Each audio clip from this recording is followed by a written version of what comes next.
Let me just begin by sharing these words with you. America is on trial.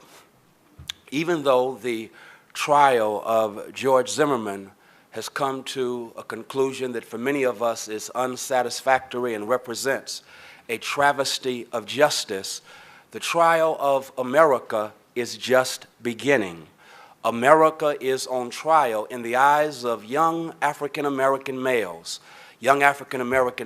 who now have received what we all know in the black community is the talk. And yet even the talk is not an immunization from what can take place if you are tracked down, stalked, and terrorized by a Barney Fife wannabe police officer who in a real sense cares nothing for your life or liberty because they racially profile you and label you a suspect. And the sad reality is we still live in a nation where you can be defined, demonized, and destroyed because of the color of your skin. And so America's on trial. America's on trial in the eyes of a community that recognizes the legacy of a constitution that labeled us 3/5 of an individual. And here we are in 2013, not 3/5 of an individual, but in a real sense in a country that says, okay, if you shoot at your ceiling in self-defense from domestic violence, you'll get 20 years. But if you terrorize, track down, and stalk an unarmed black teenager and kill him, he will get blamed for his murder and you will walk free. America is on trial.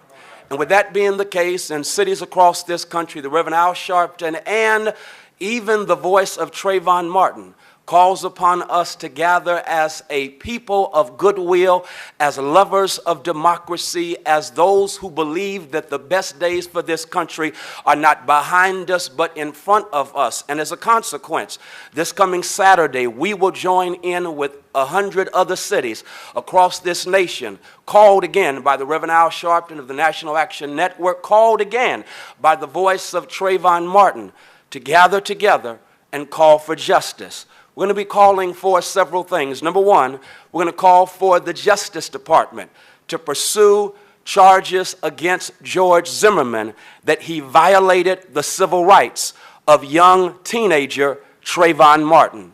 We're calling upon the Justice Department to do just that. Number two, we want to give a space and place for young persons who have been so moved by this terrible tragedy and subsequent travesty of justice to articulate both their hurts and their hopes. And so as a consequence, we will have a prominent place on the stage on Saturday morning at 11 o'clock a.m. at this rally at the plaza here at City Hall for young people to express themselves and share again their hopes and their hurts. And then thirdly, we're going to call upon this nation to examine afresh its laws that disproportionately and negatively impact the African American community as well as brown and poor people. All across this country, we've seen the tragic results of laws such as Stand Your Ground. So we're going to stand our ground. We're going to stand our ground against mandatory minimum sentencing.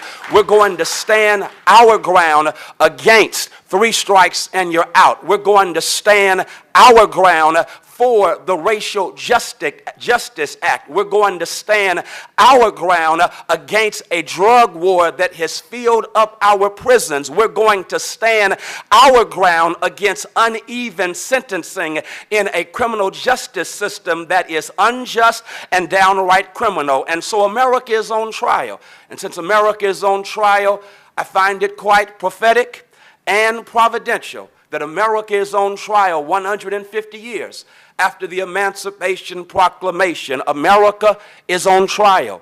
50 years after the murder of 4 little black girls in Birmingham, Alabama at the 16th Street Baptist Church who were simply studying in Sunday school. America is on trial. 50 years after Medgar Evers was shot down in cold blood. America is on trial. 50 years after the Great March on Washington. And the question is, how will America respond? Our children are calling for us to respond in a way that will make us truly one nation under God, indivisible, with liberty and justice for all. The prophet Amos is hoping that we will respond because he is declaring, let justice roll down like waters and righteousness like an ever-flowing stream. Jesus of Nazareth is hoping that we will respond appropriately because Jesus says, inasmuch as you do it to the least of these, my brothers and sisters, you are also doing it unto me. With that being the case, America is on trial, and I want to say thank you so much to the pastor of the Wilshire Baptist Church, Dr. George Mason, always on the front lines for justice. He is here today. I want to thank Pastor Robert Kennedy from All Nations Fellowship there in Garland, Texas. He is always on the front lines. Pastor Marcus King, thank you so much. Pastor Rodney Frazier from Cedar Hill, thank you so much. All of the pastors and colleagues who are joining with us, thank you so much for your presence and for your belief that not only is America on trial, but the best days for this nation are not behind us, they are in front of us. And so it is our prayer that what was a tragic murder will now become a transformational movement so that America on trial will find itself not just on trial, but in a real sense transformed. We have several people I want you to hear from today.